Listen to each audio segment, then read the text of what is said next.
Hey everyone, thank you for joining us once again for the Justice for Aaron Brady campaign. Now, as you, the public, are aware, we do like to interact with members of the public and those people who are following the campaign, our campaign supporters. And we are more than happy to interact and answer any questions or queries the members of the public have, because obviously there could be little bits of information or details that we haven't explained correctly or that we've overlooked, and we're more than happy if you, the public and the supporters of Aaron's campaign, pose the question so we can go over that information again. And we're just going to go over two questions from campaign supporter Brendan O'Neill, and the two questions are up here on the screen. And the top question, Brendan O'Neill actually did ask this before, I think about 3 or 4 weeks ago, Mr. O'Neill, and we did reply in text on Aaron's Facebook page. This query was sent in via the new YouTube channel, so thanks for following on YouTube, Brendan. And the first question we'll just cover quickly again. Can you say with certainty that Brendan Traynor, who Brady was an associate of at the time, was not involved in any of these armed robberies? So what Mr. O'Neill is referring to there is, I think there was a number of armed robberies in the North Louth area in and around 2011, 2012, just before the Northern robbery. And he's asking Mr. O'Neill's asking us, can we say with certainty that Brendan Traynor was not involved in any of these robberies? We can't say for certainty anything Brendan Traynor done. This is obviously the Justice for Aaron Brady campaign. But what we can say with certainty, Mr. O'Neill, is it was stated in court by a number of two senior detectives, superintendent and senior counsel for the prosecution that Aaron Brady had no involvement in these other armed robberies. We knew that anyway, but that was confirmed, as I say again, by senior members of Garda NEVER and senior members for the prosecution. And in relation to anything Brendan Traynor done, we can't say with certainty what he did not do, or what he was or was not involved in. So I hope that clears that up for you, Brendan. And we do know for a fact, I will state again, it was stated in court on numerous occasions that Aaron had nothing to do with any of the other armed robberies. No more than he had nothing to do with the Northern robbery at Lordship Credit Union.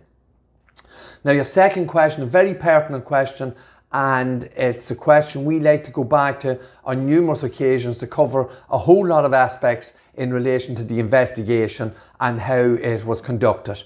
And the question, Brendan says, the second question there was there any difference between Brady's off-the-record account he gave to the police shortly after the murder and the account he gave in court? I think it was mentioned in court that Brady lied to the Gardaí about the length of time he claims to have spent in the yard. Yes, Aaron did indeed tell lies to members of Garda NEVER in relation to the time and being in the yard. So to put the yard being where Aaron was at the time of the Northern robbery at Lordship Credit Union. Aaron was in the yard near Cullaville. He was loading cubes of waste diesel onto a lorry.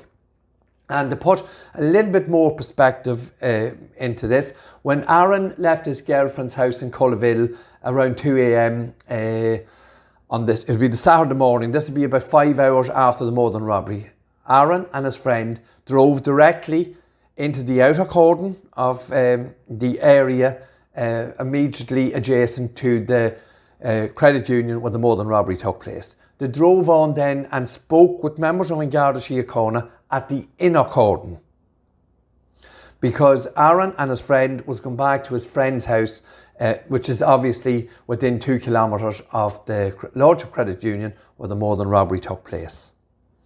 So the next morning when Aaron and his friend left the house, obviously they were coming back out through the cordon, there was hundreds of Gardaí everywhere. Obviously there was very important search teams out looking for evidence along the verges on the side of the road. Aaron and his friend were stopped at the roundabout at Ballymac. It's known as the Ballymac roundabout, junction 17, I think, isn't it? And junction 18 of the M1.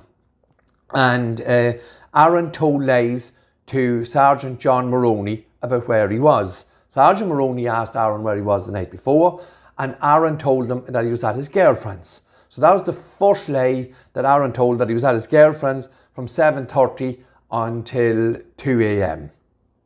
So Aaron then went to see members of an Garda Síochána, Detectives McGovern and Phillips, on the 5th and 6th of February respectively. So obviously 10 days after the Morton robbery. And Aaron told them off the record that he was in the yard in Cullaville loading the cubes of diesel. Now during that off the record, Aaron thought that he'd be in less trouble if he told them he was only there for 15 minutes and he couldn't get the forklift started to load the cubes of diesel onto the lorry. And again, when there was further investigation, Aaron had to tell them that he was in the yard and he did load the lorry. Now, irrespective of whether the forklift started or not and whether Aaron was in for 15 or 20 minutes or if he was in for the extended period of time, it still would have left it, even for the short period of time, would left it impossible for him to have been at Lordship Credit Union in time, because we must remember the gang had assembled and arrived at the back of the credit union at 8:50 p.m, 40 minutes before the Morton robbery took place at 9:30 p.m. So there was a difference in the times Aaron explained to the members of an Garda Síochána. And again, it makes it absolutely ludicrous, and we cannot explain, and it still hasn't been explained correctly, why members of an Garda Síochána did not go to that yard. There could have been it could have been a myriad of evidence.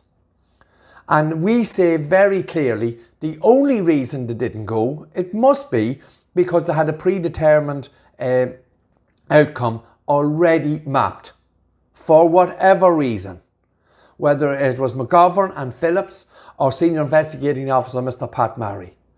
And it makes it all the more obvious that these men didn't do their job correctly when we see Barry Cummins and RTE out at the yard where Aaron was at the time in the Morton robbery. Obviously we've done our stream from there, and a number of other reporters have been out at that yard.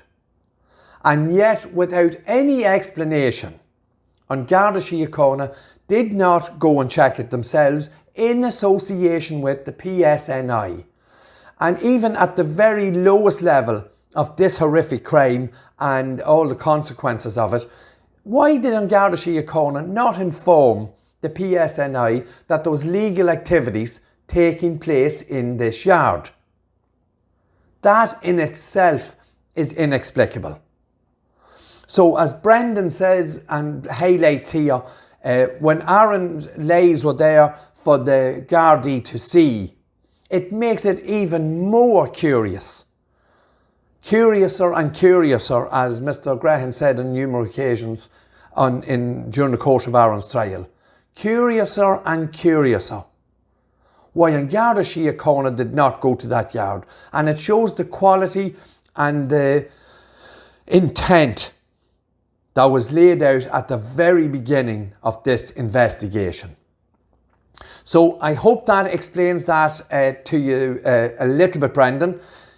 Whether Aaron was in the yard for 15 or 20 minutes or if he was in it for the almost 2 hours, it doesn't really make any difference. Insofar as the car which left the gang at Lordship Credit Union prior to the Morton robbery did so at 8:50 p.m.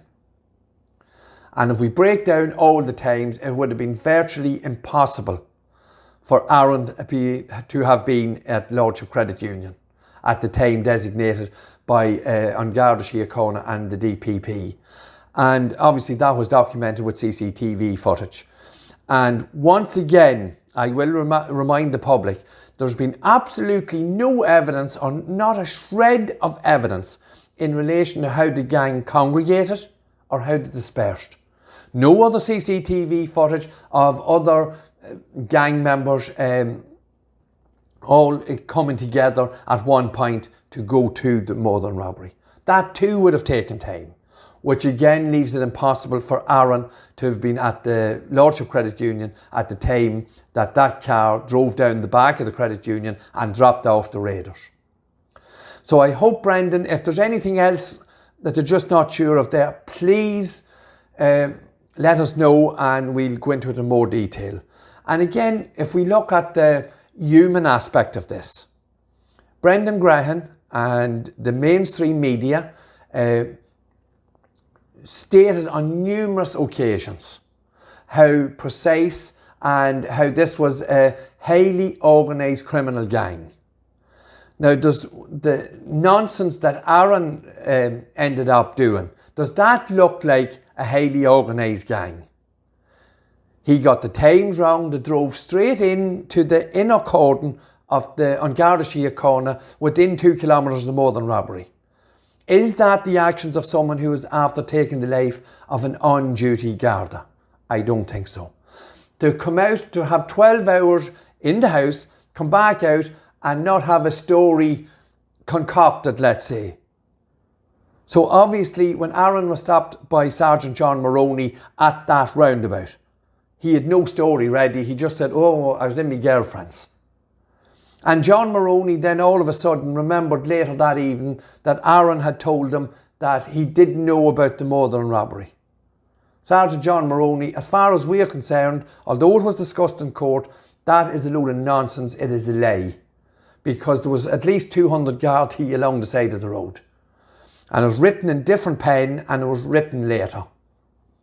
And it would make no sense that a sergeant, as a member of a Garda Síochána, would not have noted that at the side of the road at that time. And that should have been, if Aaron Brady actually said that, that would have been a red flag. That car should have been stopped, seized, and the two men obviously should have been arrested, Aaron and suspect A. I would imagine. Now there's a question, Mr. O'Neill, you could possibly look into, as you are possibly a member of those people who are investigating this murder and robbery. So when we turn these things in our head on how the story is being portrayed by the mainstream media on Garda Síochána, like Mr. O'Neill here and the DPP, we can see how the story, and they will continue to try and create a false narrative.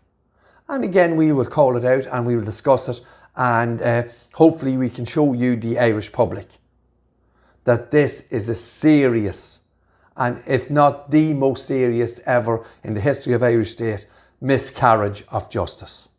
Once again, thank you for liking and commenting and sharing Aaron's social media pages. Obviously, we've moved over to YouTube as well. The video, you can obviously see it on Facebook, but please continue to like, comment and share, and please subscribe on our YouTube channel. Thank you once again, and thank you to Mr. O'Neill for your very pertinent questions. Thank you.